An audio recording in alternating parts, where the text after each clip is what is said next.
ഈ ജൂതന്മാർ, ആര്യന്മാർ ഇതേപോലെ ഗ്യാസ് ചേമ്പറിലിട്ട് ഒരു കാലത്ത് കൊന്നൊടുക്കിയവരാണ് ഞങ്ങളെന്നൊക്കെ പറഞ്ഞുകൊണ്ട് ലോകത്തിന്റെ പിന്തുണ പിടിച്ചു പറ്റാൻ വേണ്ടിയുള്ള വ്യാജ പ്രചരണങ്ങൾ നടത്തുന്നുണ്ട്. ഹോളോകോസ്റ്റ് എന്താണ്? ഹിറ്റ്ലറുടെ നേതൃത്വത്തിൽ ഇതേ ജൂതന്മാരെ പണ്ട് കൊന്നൊടുക്കി എന്നാ പറയുന്നത്. ചരിത്രത്തിൽ ഇതൊക്കെ പുനഃപരിശോധന ആവശ്യമാണ്. 1933 ഖവാര ഉടമ്പടിയുണ്ട്. സാക്ഷാൽ അഡോൾഫ് ഹിറ്റ്ലറുമായി സയനിസ്റ്റുകൾ നടത്തിയ ഉടമ്പടിയുടെ പേരാണ് ഖവാര ഉടമ്പടി. എന്താണ് ഉടമ്പടി? ഹിറ്റ്ലറുടെ ഉൽപ്പന്നങ്ങൾ, നാസി പടയുടെ ഉൽപ്പന്നങ്ങൾ ലോക മാർക്കറ്റുകൾ വിറ്റ് അങ്ങനെ കോടിക്കണക്കിന് പണം സമ്പാദിക്കാൻ വേണ്ടി കരാറുണ്ടാക്കിയവരാണ് സയനിസ്റ്റുകൾ എന്നുള്ള ചരിത്രം വേറൊരു യാഥാർത്ഥ്യമാണ്. അപ്പോൾ അത്തരത്തിലുള്ള കൊടുക്കവാങ്ങലുകൾ നാസികളും ഇതേപോലെ സയനിസ്റ്റുകളും തമ്മിലുണ്ട്. ആ തരത്തിൽ ഈ അനുകമ്പയ്ക്കൊന്നും അർത്ഥമൊന്നുമില്ല. അങ്ങനെ അവർ കുടിയേറ്റപ്പെട്ട അങ്ങനെ പല ആര്യന്മാരാ കൊല ചെയ്യപ്പെട്ടവരാണെങ്കിൽ ആര്യാധിപത്യത്തിന്റെ വലിയ രാഷ്ട്രീയം പറയുന്ന സംഘപരിവാറുമായിട്ട് എങ്ങനെയാണ് ഇതേ ജൂതന്മാർക്ക് ഐക്യപ്പെടാൻ പറ്റുക? ഇന്ത്യയിലെ സംഘപരിവാറിന് ഏറ്റവും കൂടുതൽ പിന്തുണ നേടുന്നത് ഈ ഇസ്രയേലുമായിട്ടാണ്, അവരുമായിട്ടുള്ള ചങ്ങാത്തമാണ്. അതുകൊണ്ട് ഇതിനെ സംബന്ധിച്ചിടത്തോളം ലോകമൊറ്റക്കെട്ടായി പറയാൻ ആഗ്രഹിക്കുന്ന ഒരു കാര്യം, ഈ സയനിസ്റ്റ് ഭീകരത അവസാനിപ്പിക്കണം. ആർക്കും യഥാർത്ഥത്തിൽ ചരിത്രം എന്താണെന്ന് അറിയില്ല, യഥാർത്ഥത്തിൽ നടക്കുന്നത് എന്താണെന്ന് അറിയില്ല. പക്ഷെ കേരളത്തിലെ പോലുള്ള സോഷ്യൽ മീഡിയ നോക്കിയാൽ ഹമാസിനെ കുറിച്ച് വളരെ തെറ്റായ ഈ ഭീകരവാദം പ്രചരിപ്പിക്കുകയാണ്, തെറ്റായ ഒരു തരം പ്രചരണങ്ങൾ നടക്കുകയാണ്. ഇത് ഒരുപക്ഷെ മുൻകാലങ്ങളുള്ളതിനേക്കാൾ കൂടുതലായി ഇന്ന് വർദ്ധിച്ചു വന്നിരിക്കുന്നു. കാരണം എല്ലാത്തിന്റെ പിന്നിൽ ഇപ്പോൾ ഒരു ഇസ്ലാമോ ഫോബിയ ഉണ്ട്. മറുപക്ഷത്ത് മുസ്ലിം ആണെങ്കിൽ എന്തും പറയാം, എന്തും പ്രചരിപ്പിക്കാം. ആ നിലയിലേക്കുള്ള ഏകപക്ഷീയമായ മുസ്ലിം വിരുദ്ധതയാണ്, ഒരു ഇസ്ലാം പേടിയാണ് ഇത്തരത്തിൽ വിതച്ചുകൊണ്ട് കള്ളപ്രചരണങ്ങൾ നടത്തിക്കൊണ്ടിരിക്കുന്നത്. യഥാർത്ഥത്തിൽ സ്വാതന്ത്ര്യ സമര പോരാട്ടമാണല്ലോ നടക്കുന്നത്. നമ്മുടെ നാട്ടിൽ ഒരു സ്വാതന്ത്ര്യ സമര പോരാട്ടം നടത്തിയ, വലിയ സ്വാതന്ത്ര്യ സമര പോരാട്ടം നടന്ന നാടാണ് നമ്മുടേത്. ഇന്ത്യയുടെ സ്വാതന്ത്ര്യത്തിന് വേണ്ടിയുള്ള ബ്രിട്ടീഷ് മേൽക്കോയ്മയ്ക്കെതിരെ, സാമ്രാജ്യത്തിനെതിരെ നടത്തിയ ഇന്ത്യയുടെ സ്വാതന്ത്ര്യ സമരം.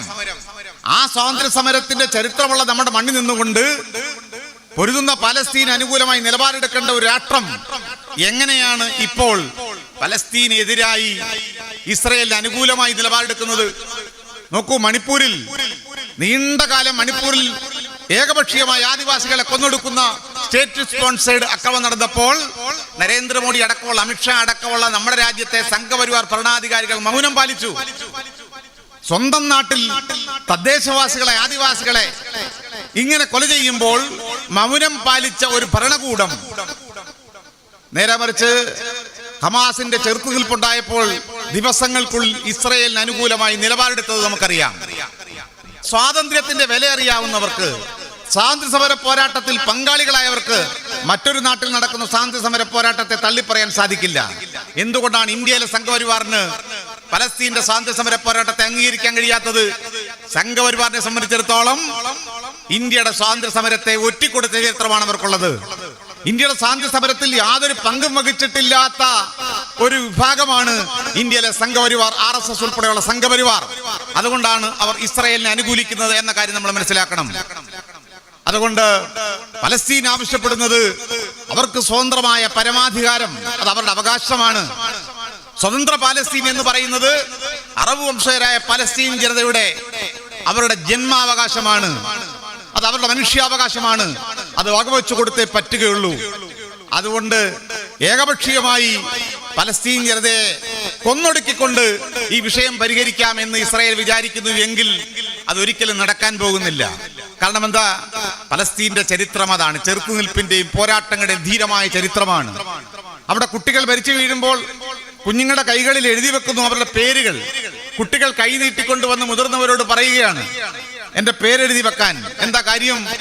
മരിച്ചുപോയാൽ ആരാണ് മരിച്ചത് എന്ന് തിരിച്ചറിയാൻ കൈ നീട്ടി കയ്യിൽ പേരെഴുതുന്ന കുട്ടികളെയാണ് നമുക്ക് കാണാൻ കഴിയുക. അവർക്ക് ഭയമില്ല, കാരണം അവർ ജനിച്ചു വളർന്നത് ഈ കൂട്ടക്കൊലകളുടെ നടുവിലാണ്. അവർക്ക് വേണ്ടത് സ്വാതന്ത്ര്യമാണ്, ജനിച്ച മണ്ണിൽ ജീവിക്കാനുള്ള സ്വാതന്ത്ര്യം. ആ സ്വാതന്ത്ര്യം കിട്ടുന്നിടം വരെ അവർ പൊരുതുക തന്നെ ചെയ്യും. ഒരു ശക്തിക്കും അവരെ തോൽപ്പിക്കാൻ സാധിക്കുകയില്ല. അല്പം പോലും സ്വാതന്ത്ര്യമില്ലാത്ത രീതിയിലേക്ക് അവിടെ ജീവിക്കുന്ന മുഴുവൻ മനുഷ്യരെയും കൊന്നു തള്ളാനാണ്, പൂർണ്ണമായി കൂട്ടക്കൊല ചെയ്യാൻ വേണ്ടിയുള്ള ഒരു ആസൂത്രിതമായ വംശഹത്യാ പദ്ധതിയാണ് യഥാർത്ഥത്തിൽ ഇപ്പോൾ അരങ്ങേറിക്കൊണ്ടിരിക്കുന്നത്. അപ്പോഴും നമ്മൾ കാണുന്നത് അവിടെ ചെറുത്തു നിൽക്കുന്ന ഈ യുദ്ധവനമ്പിൽ നിന്നുകൊണ്ട് മുദ്രാവാക്യം വിളിക്കുന്ന, ചെറുത്തു നിൽക്കുന്ന പലസ്തീൻ ജനതയാണ്. അതുകൊണ്ട് സയനിസം പലസ്തീൻ ജനതയ്ക്ക് മാത്രം എതിരെ ഉള്ള ഒരു രാഷ്ട്രീയ നീക്കമല്ല എന്ന് കൂടി നാം മനസ്സിലാക്കണം.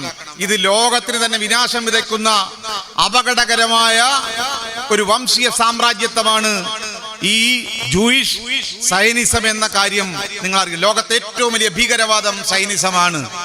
ഇന്ന് അത് പലസ്തീൻ ജനതയ്ക്കെതിരെ പ്രവർത്തിക്കുന്നു എങ്കിൽ ഈ സയനിസം ലോകത്തിന് മുഴുവൻ അപകടം വിതയ്ക്കുന്ന ഒരു വലിയ ദുരന്തമായി മാറുമെന്ന കാര്യത്തിൽ യാതൊരു തർക്കവുമില്ല.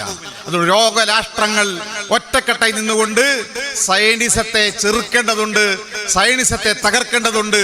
അല്ല എങ്കിൽ സയനിസത്തിന്റെ ചരിത്രമെടുത്ത് പരിശോധിച്ചാൽ നമുക്കറിയാം, ചരിത്രത്തിലുടനീളം അവർ അറബ് രാഷ്ട്രങ്ങളെയും ആഫ്രിക്കൻ രാഷ്ട്രങ്ങളെയും എല്ലാം എതിർത്ത ചരിത്രമാണ് നമുക്കുള്ളത്. ഏതാണ്ട് 1952 ടുണീഷ്യക്ക് സ്വാതന്ത്ര്യം കിട്ടാൻ വേണ്ടിയുള്ള പോരാട്ടം നടക്കുമ്പോൾ ആ ടുണീഷ്യയുടെ സ്വാതന്ത്ര്യ സമരത്തെ എതിർത്ത ചരിത്രമാണ് സയനിസ്റ്റുകളുടേത്. 57 ഈജിപ്തിനെതിരെ ബോംബ് വർഷം നടത്തിക്കൊണ്ട് ഈജിപ്തിനെതിരെ യുദ്ധം പ്രഖ്യാപിച്ച ചരിത്രമാണ് സയനിസ്റ്റുകൾക്കുള്ളത്. 86 ലിബിയയുടെ സ്വാതന്ത്ര്യത്തിന് വേണ്ടിയുള്ള ലിബിയക്കെതിരെ യുദ്ധം പ്രഖ്യാപിച്ചവരാണ് സയനിസ്റ്റുകൾ. അങ്ങനെ ലോകത്തിന് മുഴുവൻ അത് അപകടമാണ്. ഒരുപക്ഷെ അത് തിരിച്ചറിയുന്നത് കൊണ്ടാണ് ഇപ്പോൾ നമുക്കറിയാം ലാറ്റിൻ അമേരിക്കൻ രാജ്യങ്ങൾ, ബൊളീവിയ അടക്കമുള്ള ലാറ്റിൻ അമേരിക്കൻ രാജ്യങ്ങൾ സയനിസത്തിനെതിരെ നിലപാടെടുത്തിരിക്കുന്നു. ഇസ്രയേലുമായിട്ടുള്ള നയതന്ത്ര ബന്ധങ്ങൾ അവർ വിച്ഛേദിച്ചിരിക്കുന്നു. ആ നിലയിൽ സയനിസത്തെ നമ്മൾ മനസ്സിലാക്കണം, ഇത് വളരെ അപകടകരമാണ്. അമേരിക്കയും ഇസ്രയേലും തമ്മിലുള്ള വലിയ അന്താരാഷ്ട്ര ഗൂഢാലോചന, അതിന്റെ അടിസ്ഥാനത്തിലാണ് ഇപ്പോൾ ഈ ഒരു പലസ്തീൻ ഓപ്പറേഷൻ നടന്നുകൊണ്ടിരിക്കുന്നത്. അതുകൊണ്ട് യഥാർത്ഥത്തിൽ അവർ ആഗ്രഹിക്കുന്നത് പലസ്തീനെ പൂർണ്ണമായി തുടച്ചു നീക്കുകയാണ്. അതുകൊണ്ടാണ് ഇപ്പോൾ തൽക്കാലം വെടിനിർത്തൽ എന്നൊക്കെ പറയുന്നത് എന്താണ്? കുടിയൊഴിഞ്ഞു പോകാൻ വേണ്ടിയുള്ള സമയമാണ്. അല്പം ഏതാനും മണിക്കൂറുകൾ വേണമെങ്കിൽ അല്പം ഇടവേള കൊടുക്കാം. അവസാനത്തെ മനുഷ്യനും ഗസയിൽ നിന്ന് ഒഴിഞ്ഞു പോകണം. ഈ പലസ്തീൻ പ്രദേശം മുഴുവൻ പിടിച്ചെടുത്ത് അറബ് ജനതയെ പൂർണ്ണമായി തുടച്ചു മാറ്റുക എന്ന പൊളിറ്റിക്കൽ അജണ്ടയുടെ ഭാഗമായതുകൊണ്ടാണ് ഒരേ സമയം ഇതേപോലുള്ള അതിക്രമങ്ങൾ നടന്നുകൊണ്ടിരിക്കുന്നത്. മാത്രമല്ല അയൽ രാജ്യങ്ങൾക്കെല്ലാം എതിരെ, സിറിയയ്ക്കൊക്കെ എതിരെ ഒരേ സമയം ബോംബാക്രമണം നടത്തിക്കൊണ്ടിരിക്കുന്നു. അതുകൊണ്ട് തീർച്ചയായും ഇത് അപകടകരമായ ഒരു കാര്യമാണ്. ഇനിയും അതുകൊണ്ടാണ് ആന്റണി ഗുട്ടറാസ് ഒരു നിലപാടെടുത്തത്. ഐക്യരാഷ്ട്രസഭയുടെ സെക്രട്ടറി ജനറൽ ധീരമായ ഒരു നിലപാടെടുക്കുമ്പോൾ ആ നിലപാടെടുത്തതിന്റെ പിന്നാലെ ഇസ്രായേൽ ആവശ്യപ്പെട്ടത് അങ്ങനെയാണെങ്കിൽ നിങ്ങൾ രാജിവെച്ചു പോകണമെന്നാണ്. പലസ്തീൻ ജനതയ്ക്ക് അനുകൂലമായ സത്യസന്ധമായ ധീരമായ ഒരു നിലപാടെടുത്താൽ ഐക്യരാഷ്ട്രസഭയുടെ സെക്രട്ടറി ജനറൽ ആണെങ്കിൽ പോലും രാജിവെച്ചു പോവുക എന്ന് പറയുമ്പോൾ എന്താണ് ഇസ്രായേലിന്റെ താല്പര്യം?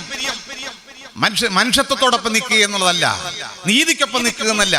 നമുക്കറിയാം യുദ്ധ കരാറുകളുണ്ട്, ജനീവ കരാർ ഉൾപ്പെടെയുള്ള എത്രയോ കരാറുകളുണ്ട്. യുദ്ധത്തിൽ പാലിക്കേണ്ട മര്യാദകളുണ്ട്.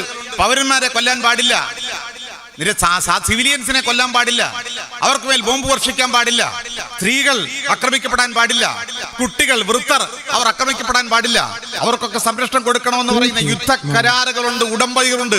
അത്തരം അന്താരാഷ്ട്ര കരാറുകൾ മുഴുവൻ ഇന്ന് ഇസ്രായേൽ ലംഘിച്ചുകൊണ്ടിരിക്കുകയാണ്. അവർക്ക് നിയമം ബാധകമല്ല. ലോകത്ത് ഒരു നിയമവും ഇന്ന് ഈ ഇസ്രായേലിന് എന്ന് പറയും തമ്മാടി രാഷ്ട്രത്തിന് ബാധകമല്ല. ഒന്നും അവർ അനുസരിക്കാൻ ബാധകമല്ല. അവർ നടത്തുന്നത് ഏകപക്ഷീയമായ ഈ തരത്തിലുള്ള കയ്യേറ്റമാണ്, കുടിയേറ്റമാണ്, ആക്രമണമാണ്.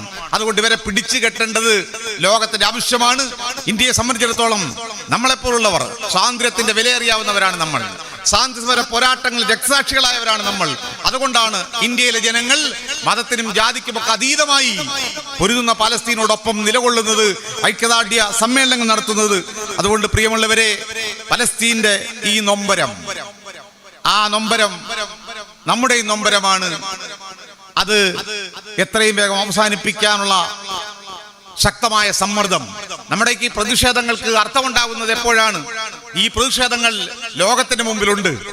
അതുകൊണ്ട് ലോകത്തെമ്പാടും അടങ്ങിയിരിക്കുകയല്ല, ഈ ക്രൂരതയ്ക്കെതിരായ നിലപാട് എടുക്കുകയും പ്രതിഷേധങ്ങൾ ഉയരുകയും അത് ശക്തമായ സമ്മർദ്ദം ഉണ്ടാവുകയും ചെയ്യേണ്ടത് ആവശ്യമാണ്. അതുകൊണ്ട് ഇത്തരം പ്രതിഷേധങ്ങൾക്കെല്ലാം രാഷ്ട്രീയമായ അതിന്റെ ന്യായങ്ങളുണ്ട്. ഇന്ന് നമുക്കറിയാം ലാറ്റിൻ അമേരിക്കൻ രാജ്യങ്ങളെ സംബന്ധിച്ച് ഞാൻ പറഞ്ഞു, ബൊളീവിയയിലെ, ചിലിയിലെ, കൊളംബിയയിലെ, സൗത്ത് ആഫ്രിക്ക തുടങ്ങിയ രാജ്യങ്ങളിലെല്ലാം ഇത്തരത്തിൽ ശക്തമായ നിലപാടുകൾ എടുത്തുകൊണ്ട് പലസ്തീൻ ജനതയ്ക്ക് അനുകൂലമായി, ഈ അറബ് ജനതയ്ക്ക് അനുകൂലമായ ശക്തമായ നിലപാടെടുക്കുന്നു. അത് ഞാൻ സൂചിപ്പിച്ചതുപോലെ വലിയ രാജ്യങ്ങൾ പോലും ലക്ഷക്കണക്കിന് ജനങ്ങൾ ഇന്ന് ഐക്യദാർഢ്യ റാലികളിൽ പങ്കെടുത്തുകൊണ്ട് പലസ്തീനെ പിന്തുണയ്ക്കുന്നു. അതുകൊണ്ട് പലസ്തീൻ എന്നത് അറബ് ജനതയുടെ പലസ്തീൻ ജനതയുടേത് ജന്മാവകാശമാണ്. അവർ നടത്തുന്നത് ലോക ചരിത്രത്തിലെ ഏറ്റവും വലിയ സ്വാതന്ത്ര്യ സമര പോരാട്ടമാണ്. അവർ നടത്തുന്നത് മനുഷ്യാവകാശങ്ങൾക്ക് വേണ്ടിയുള്ള, പൗരാവകാശങ്ങൾക്ക് വേണ്ടിയുള്ള പോരാട്ടമാണ്, ജീവന് വേണ്ടിയുള്ള പോരാട്ടമാണ്. ആ പോരാട്ടം വിജയിക്കേണ്ടതുണ്ട്. ലോകം ആഗ്രഹിക്കുന്നത്, ധാർമ്മികമായി നമ്മൾ ആഗ്രഹിക്കുന്നത് പലസ്തീൻ ജനതയുടെ പോരാട്ടം നീതിക്ക് വേണ്ടിയുള്ള പോരാട്ടമായതുകൊണ്ട്, സത്യത്തിന് വേണ്ടിയുള്ള പോരാട്ടമായതുകൊണ്ട് ആ പോരാട്ടം പരാജയപ്പെടുകയില്ല. എത്രമാത്രം ഭീകരമായ അതിക്രമങ്ങൾ നടത്തിയാലും എന്നെ സംബന്ധിച്ചിടത്തോളം ഞാൻ ചരിത്രത്തെ സാക്ഷി നിർത്തി പറയാൻ ആഗ്രഹിക്കുന്നത്, പലസ്തീൻ ജനതയുടെ പോരാട്ടത്തെ അടിച്ചമർത്തി ഇല്ലാതാക്കാൻ എത്രമാത്രം ശ്രമിച്ചാലും, എത്ര സാമ്രാജ്യ ശക്തികൾ പിന്തുണച്ചാലും, ഇസ്രയേൽ എന്ന് പറയുന്ന ഈ തെമ്മാടി രാഷ്ട്രത്തിന് പലസ്തീൻ ജനതയുടെ സ്വാതന്ത്ര്യ അഭിലാഷങ്ങളെ എന്നേക്കുമായി കുഴിച്ചുകൂടാൻ സാധിക്കുകയില്ല. എല്ലാ എതിർപ്പുകളെയും അതിജീവിച്ചുകൊണ്ട് പലസ്തീൻ ജനത ഫിനിസ് പക്ഷിയെ പോലെ ഉയർത്തെഴുന്നേൽക്കും. നമുക്കറിയാം, ഒരു ചൊല്ലുണ്ട്, നിങ്ങൾക്ക് ഒരു വിമോചന പോരാളിയെ വേണമെങ്കിൽ തുറുങ്കിലടയ്ക്കാം, പക്ഷേ ഒരു വിമോചന പോരാട്ടത്തെ തുറുങ്കിലടയ്ക്കാൻ സാധിക്കുകയില്ല. നിങ്ങൾക്ക് ഒരു വിമോചന പോരാളിയെയോ വിമോചന പോരാളികളെയോ കൊലപ്പെടുത്താം, കൊല ചെയ്യാം, പക്ഷേ വിമോചനത്തിന് വേണ്ടിയുള്ള, സ്വാതന്ത്ര്യത്തിന് വേണ്ടിയുള്ള ജനതയുടെ അഭിലാഷത്തെയും പോരാട്ടത്തെയും എന്നേക്കുമായി തുറുങ്കിലടയ്ക്കാനോ ഇല്ലായ്മ ചെയ്യാനോ നിങ്ങൾക്ക് സാധിക്കുകയില്ല. അതുകൊണ്ട് പലസ്തീൻ പോരാട്ടം അങ്ങനെ അസ്തമിക്കുമെന്ന് വിചാരിക്കണ്ട. അവർ ചരിത്ര ധീരതയുള്ള മനുഷ്യരാണ്, ഈ പ്രശ്നങ്ങൾ കണ്ടു വളർന്നവരാണ്, വലിയ കരുത്തുള്ളവരാണ്. ലോകത്തെമ്പാടുമുള്ള നീതിക്ക് വേണ്ടിയുള്ള പോരാട്ടത്തിന്റെ ഊർജമായി ഇന്ന് പലസ്തീൻ മാറിയിരിക്കുന്നു, പലസ്തീൻ ജനതയുടെ പോരാട്ടം മാറിയിരിക്കുന്നു. അതുകൊണ്ട് പലസ്തീന്റെ പോരാട്ടം വിജയിക്കേണ്ടത് നമ്മുടെ ആവശ്യമാണ്. ആ അർത്ഥത്തിൽ എല്ലാവിധമായ പിന്തുണയും ആ ജനതയ്ക്ക് കൊടുക്കാൻ നമ്മൾ ബാധ്യസ്ഥരാണ്. നമ്മൾ ഒരിക്കൽ കൂടി ആഗ്രഹിക്കുന്നത്, എത്രയും വേഗം ഈ ഏകപക്ഷീയമായ ഇസ്രയേലിന്റെ കൊടും ക്രൂരതകൾ അവസാനിപ്പിക്കാൻ ലോകം മുന്നോട്ട് വരും എന്നാണ്. ആ നിലയ്ക്ക് വലിയ രാഷ്ട്രീയ നിലപാടുകൾ ലോകത്തുണ്ടാകും എന്നാണ്. ഇന്ത്യ നിലപാട് തിരുത്തണം. കാരണം ഈ രാജ്യത്തെ പൗരന്മാർ എന്ന നിലയിൽ ഭരണകൂടത്തോട് നമ്മൾ പറയുന്നു, ഈ രാജ്യം പൈതൃകമായി സ്വീകരിച്ച, പലസ്തീൻ അനുകൂലമായി സ്വീകരിച്ച ഇന്ത്യയുടെ നിലപാടിനോടൊപ്പം നിന്നുകൊണ്ട് ഇന്ത്യ ഗവൺമെന്റും നിലപാടെടുക്കണം, നിലപാട് തിരുത്തണം. പലസ്തീൻ, സ്വതന്ത്ര പലസ്തീൻ എന്ന് പറയുന്ന അവരുടെ ആവശ്യത്തിനോടൊപ്പം നിന്നുകൊണ്ട് ശക്തമായ നിലപാടെടുക്കാൻ ഇന്ത്യ എന്ന രാഷ്ട്രം തയ്യാറാകണമെന്നാണ് ഈ രാജ്യത്തെ പൗരന്മാരെന്ന നിലയിൽ ഭരണകൂടത്തോട് നമ്മൾ പറയാൻ ആഗ്രഹിക്കുന്നത്. ആക്രമണമാണ് ഇസ്രയേൽ എന്ന് പറയുന്ന ഈ രാഷ്ട്രം. അങ്ങനെ ഒരു രാഷ്ട്രമെന്നൊന്നും വിളിക്കാനുള്ള അർഹതയൊന്നും ഇസ്രയേലിനില്ല. പക്ഷേ ഇവിടുത്തെ സാമ്രാജ്യത്തെ രാഷ്ട്രങ്ങൾ വകവെച്ചു കൊടുത്ത ഈ ഒക്യുപ്പൈഡ് അറബ് മണ്ണ് കയ്യേറി പിടിച്ചടക്കി കൃത്രിമമായി സ്ഥാപിച്ച ഇസ്രയേൽ എന്ന ഈ ധിക്കാര രാഷ്ട്രം ചെയ്തുകൊണ്ടിരിക്കുന്നത് സമാനതയില്ലാത്ത ക്രൂരതകളാണ്. ലോകമെമ്പാടുമുള്ള ജനങ്ങൾ ഇസ്രയേലിനെ അനുകൂലിച്ചുകൊണ്ട് നിലപാടെടുത്ത ബ്രിട്ടന്റെ മണ്ണിൽ ആയിരക്കണക്കിന് ലക്ഷക്കണക്കിന് ജനങ്ങൾ അണിനിരന്ന പലസ്തീൻ ഐക്യദാർഢ്യ പ്രകടനങ്ങൾ നടന്നു. അമേരിക്കയിൽ, ജർമ്മനിയിൽ, ഫ്രാൻസിൽ, ഇറ്റലിയിൽ, അങ്ങനെ ലോകമെമ്പാടുമുള്ള രാഷ്ട്രങ്ങളിൽ പലസ്തീൻ ജനതയോട്, പൊരുതുന്ന പലസ്തീൻ ജനതയോട് ഐക്യദാർഢ്യം പ്രഖ്യാപിച്ചുകൊണ്ടുള്ള വലിയ പ്രതിഷേധങ്ങളാണ് നടന്നുകൊണ്ടിരിക്കുന്നത്. ഭരണത്തലവന്മാർ, സാമ്രാജ്യത്തെ രാജ്യങ്ങളിലെ, മുതലാളിത്ത രാജ്യങ്ങളിലെ ഭരണത്തലവന്മാർ ഇസ്രയേലിനോടൊപ്പം നിൽക്കുമ്പോഴും അത്തരം നാടുകളിലെ പോലുള്ള ജനങ്ങൾ പലസ്തീൻ ജനതയ്ക്കൊപ്പമാണ്, പൊരുതുന്ന പലസ്തീനികൾക്കൊപ്പമാണ് എന്ന് നാം മനസ്സിലാക്കേണ്ടതുണ്ട്. നിങ്ങൾക്ക് ഇസ്രയേൽ എന്ന് പറയുന്ന ഒരു രാഷ്ട്രത്തിനെ സംബന്ധിച്ച് എന്താണ് അതിന്റെ ന്യായം? നമ്മൾ ഒരു ഭൂപ്രദേശത്തെ രാഷ്ട്രം എന്ന് വിളിക്കുമ്പോൾ അതിന് ചില അടിസ്ഥാനങ്ങളുണ്ട്. ഒന്നാമതായി, ഒരു രാഷ്ട്ര രൂപീകരണത്തിന് അടിസ്ഥാനമായ കാര്യമെന്ന് പറയുന്നത് ഒരു ജനത ഒരു പ്രദേശത്ത് തുടർച്ചയായി ജീവിച്ചു വരിക എന്നതാണ്. ഇംഗ്ലീഷിൽ നേഷൻഹുഡ് എന്ന് പറയും. ഒരു പ്രദേശത്ത് സ്ഥിരമായി അധിവസിക്കുന്ന ഒരു ജനതയിൽ നിന്നുമാണ്, അവരുടെ പൊതുവായ ദേശീയ വികാരത്തിൽ നിന്നുമാണ്, മണ്ണുമായിട്ടുള്ള അവരുടെ ഉടമസ്ഥതയിൽ നിന്നുമാണ് രാഷ്ട്രം എന്ന് പറയുന്ന ഒരു ഭാവന വികസിക്കുന്നത്. അങ്ങനെ പറയാൻ എന്തെങ്കിലും അടിസ്ഥാനം രാഷ്ട്രീയമായി ഇസ്രയേലിന് പറയുവാനുണ്ടോ? അറബ് പാലസ്തീൻ മണ്ണുമായി എന്ത് ബന്ധമാണ് ഈ ഇസ്രയേലിനുള്ളത്, അല്ലെ ജൂതന്മാർക്കുള്ളത്?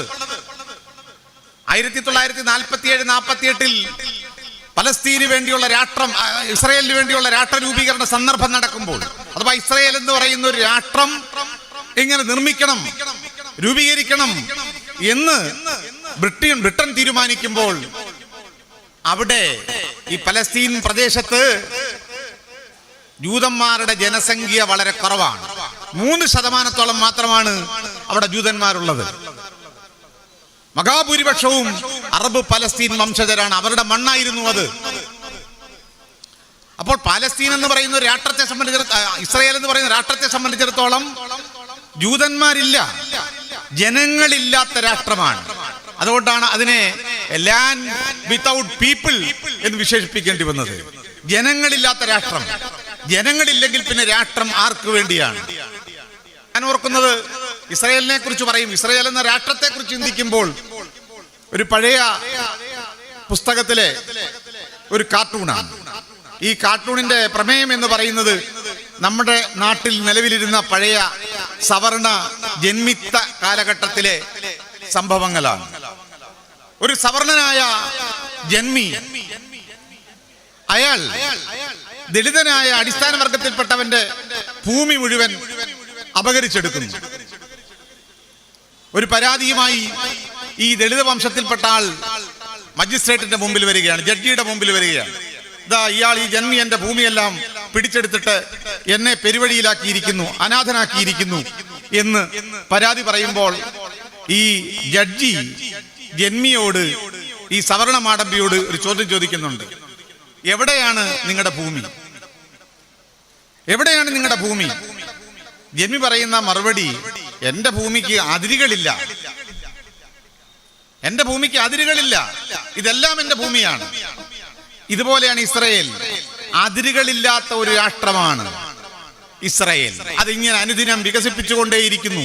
കൂടുതൽ കൂടുതൽ പലസ്തീന്റെ മണ്ണ് വെട്ടിപ്പിടിച്ച് അത് അപഹരിച്ച് പലസ്തീനികളെ ഇങ്ങനെ കുടിയൊഴിപ്പിച്ചും അവരെ ആട്ടിയോടിച്ചും കൊലപ്പെടുത്തിയും ഇങ്ങനെ വികസിച്ചുകൊണ്ടേയിരിക്കുന്ന അതിരുകളില്ലാത്ത ഒരു രാഷ്ട്രമായിട്ടാണ് ഇന്ന് ഇസ്രായേൽ മാറിക്കൊണ്ടിരിക്കുന്നത്. മറ്റൊന്ന്, ഇസ്രായേൽ എന്ന് പറയുന്ന രാഷ്ട്രത്ത് എവിടുന്നാണ്? യൂറോപ്പിൽ നിന്ന് കുടിയേറിയവരാണ്. ചരിത്രമൊന്നും വിശദീകരിച്ച് ഞാൻ പറയുന്നില്ല. ഏതാണ്ട് 1917 ബാൾഫർ ഉടമ്പടി ഉണ്ടാകുന്നു. ആ ബാൾഫർ ഉടമ്പടി ഉണ്ടാകുമ്പോൾ ആ ബാൾഫർ ഉടമ്പടിയിലാണ് ഇങ്ങനെയുള്ള രാഷ്ട്രം രൂപീകരിക്കുന്നതിനെ കുറിച്ചുള്ള ഒരു പ്രഖ്യാപനം ഉണ്ടാകുന്നത്. ആ ബാൾഫർ ഉടമ്പടിയിൽ ബ്രിട്ടീഷ് ഫോറിൻ സെക്രട്ടറി അന്നത്തെ ആർതർ ജെയിംസ് ബാൾഫർ ആണ് ഇത് പ്രഖ്യാപിക്കുന്നത്. ഇത് സയനിസ്റ്റുകളുടെ ആവശ്യമായിരുന്നു. സയനിസം എന്ന് പറയുന്നത് ലോകത്തെ ഏറ്റവും ഭീകരമായ ഒരു രാഷ്ട്രീയ ദർശനമാണ്. അതിന് മതമില്ല. തിയോഡർ ഹെർട്സർ എന്ന് പറയുന്ന സയനിസത്തിന്റെ ഉപജ്ഞാതാവ് മതവിശ്വാസിയായിരുന്നില്ല, ദൈവവിശ്വാസിയായിരുന്നില്ല. അതിന്റെ അടിസ്ഥാനം വംശീയതയാണ്. വംശീയത എന്ന് പറയുന്ന ഒരു പരമ്പരാഗത വിശ്വാസമുണ്ട്. ആ വിശ്വാസത്തിന്റെ അടിസ്ഥാനത്തിലുള്ള ജൂതന്മാരുടെ ആഗ്രഹം നിവർത്തി കൊടുക്കാൻ നിങ്ങൾക്കൊരു രാഷ്ട്രം തരാം എന്ന ബ്രിട്ടന്റെ ആ ഉറപ്പിന്റെ അടിസ്ഥാനത്തിലാണ് പിന്നീട് ഈ ബാൾഫർ പ്രഖ്യാപനം വരുന്നത്. എന്താണെങ്കിലും ഈ പ്രഖ്യാപനം വരുമ്പോൾ യഥാർത്ഥത്തിൽ ബ്രിട്ടൻ പിന്തുണയ്ക്കുന്നു. അതിൽ 1918 ആവുമ്പോൾ അന്നത്തെ അമേരിക്ക, വുഡ്രോ വിൻസന്റെ നേതൃത്വത്തിൽ അമേരിക്ക അതിനെ പിന്തുണയ്ക്കുന്നു. അന്നും ഇന്നും അമേരിക്ക ഈ ഒക്യുപ്പൈഡ് ഇസ്രയേലിന് ഒപ്പമാണ്. പക്ഷേ ഇസ്രയേൽ എന്ന് പറയുന്ന രാഷ്ട്രം രൂപീകരിക്കുമ്പോൾ അവിടെ ആരും ഉണ്ടായിരുന്നില്ല. അങ്ങനെയാണ് യൂറോപ്പിലെമ്പാടും ചിതറിക്കിടക്കാണ്, പല രാജ്യങ്ങളെ ചിതറിക്കിടക്കുന്ന ജൂതന്മാരെ കൊണ്ടുവരികയാണ്. ആയിരക്കണക്കിന് ലക്ഷക്കണക്കിന് ജൂതന്മാർ യൂറോപ്പിന്റെ നാനാഭാഗങ്ങളിൽ നിന്ന്, രാജ്യങ്ങളിൽ നിന്ന് ഈ പൊതു ആഹ്വാന പ്രകാരം ഇങ്ങനെ ഒക്യുപ്പൈ ചെയ്യാൻ വേണ്ടി അറബ് മണ്ണിലേക്ക് വരുന്ന കാഴ്ചയാണ് നമ്മൾ കാണുന്നത്. അപ്പൊ അതുകൊണ്ട് ഇതൊരു വംശീയ രാഷ്ട്രത്തിന്റെ അടിസ്ഥാനം വംശീയതയാകാൻ പാടില്ല. ലോകത്തിന്റെ ഏത് ഭാഗത്തു നിന്ന് ഒരാൾക്ക് ഇസ്രായേൽ വന്നാലും അയാൾ ജൂതനാണെങ്കിൽ പൗരത്വം കിട്ടും. നമുക്കറിയാം, അങ്ങനെ ഒരു പൗരത്വം ഒന്നും ലോകത്തില്ല. ഒരു ഇന്ത്യക്കാരൻ ഇവിടെ ജനിക്കണം, പൗരത്വം കിട്ടണമെങ്കിൽ. ഇവിടെ ജനിച്ചാൽ പോലും പൗരത്വം കിട്ടുകയില്ല. പുതിയ കാലത്ത് നിയമങ്ങൾ വന്നു, പൗരത്വ ഭേദഗതി നിയമം വന്നപ്പോൾ ഇവിടെ ജനിച്ചാൽ പോലും അവർ മുസ്ലിം ആണെങ്കിൽ പൗരത്വം കൊടുക്കേണ്ടതില്ല എന്ന് തീരുമാനിച്ച ഒരു രാജ്യമാണ് നമ്മുടേത്. പക്ഷെ ഇസ്രയേലിന്റെ പ്രശ്നം എന്താ? ലോകത്തിന്റെ ഏത് ഭാഗത്തുമുള്ള ഒരു ജൂതൻ ഇസ്രയേലി വന്നാൽ അവന് പൗരത്വം ലഭിക്കും. അപ്പൊ പൗരത്വത്തിന്റെ അടിസ്ഥാനം എന്താ? ജനനമല്ല, പകരം വംശീയതയാണ്, ഒരു ജാതിയാണ്. അത്തരത്തിലുള്ള അപകടകരമായ ഒരു പൗരത്വ സങ്കല്പമാണ് യഥാർത്ഥ സൈനിസത്തിനുള്ളത്, ഈ ജൂതന്മാർക്കുള്ളത്.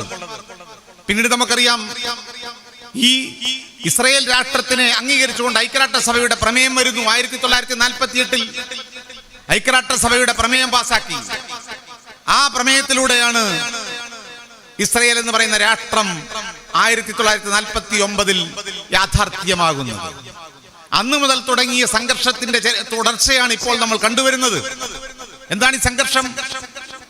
പലസ്തീൻ മേഖല ഒന്നായി എടുത്തുകൊണ്ടാണ്, പലസ്തീന്റെ മണ്ണെടുത്തുകൊണ്ടാണ്, അവരെ ആട്ടി ഓടിച്ചുകൊണ്ടാണ്, അവരെ പുറന്തള്ളിക്കൊണ്ടാണ് കൃത്രിമമായി ഐക്യരാഷ്ട്രസഭയുടെ പിന്തുണയോടെ, ഈ കൊളോണിയൽ രാഷ്ട്രങ്ങളുടെ പിന്തുണയോടെ ഈ ഇസ്രയേൽ നിലവിൽ വരുന്നത്. സ്വാഭാവികമായും അവിടെ ജനിച്ചു വളർന്ന ജനങ്ങൾ, അടിസ്ഥാന ജനത, തദ്ദേശവാസികളായ അറബ് ജനത, അവരുടെ അവകാശങ്ങൾക്ക് വേണ്ടിയുള്ള പോരാട്ടങ്ങൾ നടന്നു.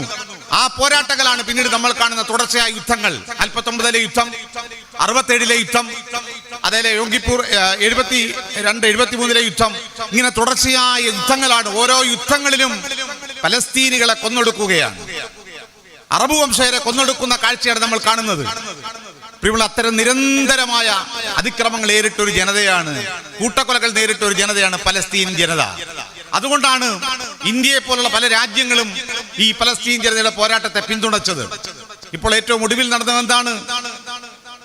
ഈ 100 വർഷമായി നിരന്തരമായി വേട്ടയാടപ്പെടുകയും കൊല ചെയ്യപ്പെടുകയും ചെയ്യുന്ന പലസ്തീൻ ജനത അവന്റെ പ്രശ്നങ്ങൾ ലോകത്തിന് മുമ്പിൽ എത്തിക്കുവാൻ, അവന്റെ യാഥാർത്ഥ്യങ്ങൾ ലോകത്തോട് പറയുവാൻ, ലോക പിന്തുണ കിട്ടുവാൻ നിസ്സഹായരായ ആ മനുഷ്യരുടെ ചെറുത്തുനിൽപ്പാണ് യഥാർത്ഥത്തിൽ ഗസയിൽ ഹമാസ് നടത്തിയത് പ്രതിരോധം എന്ന് പറയുന്നത്.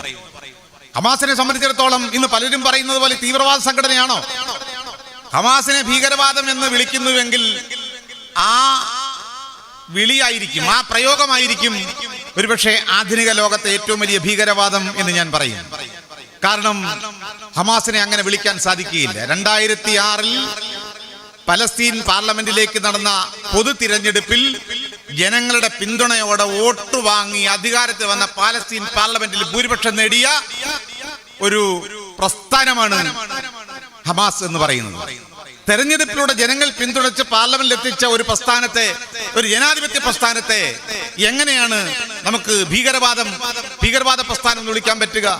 തീവ്രവാദ പ്രസ്ഥാനം വിളിക്കാൻ പറ്റുക? അതൊരു ജനകീയ പ്രസ്ഥാനമാണ്, ജനാധിപത്യ പ്രസ്ഥാനമാണ്.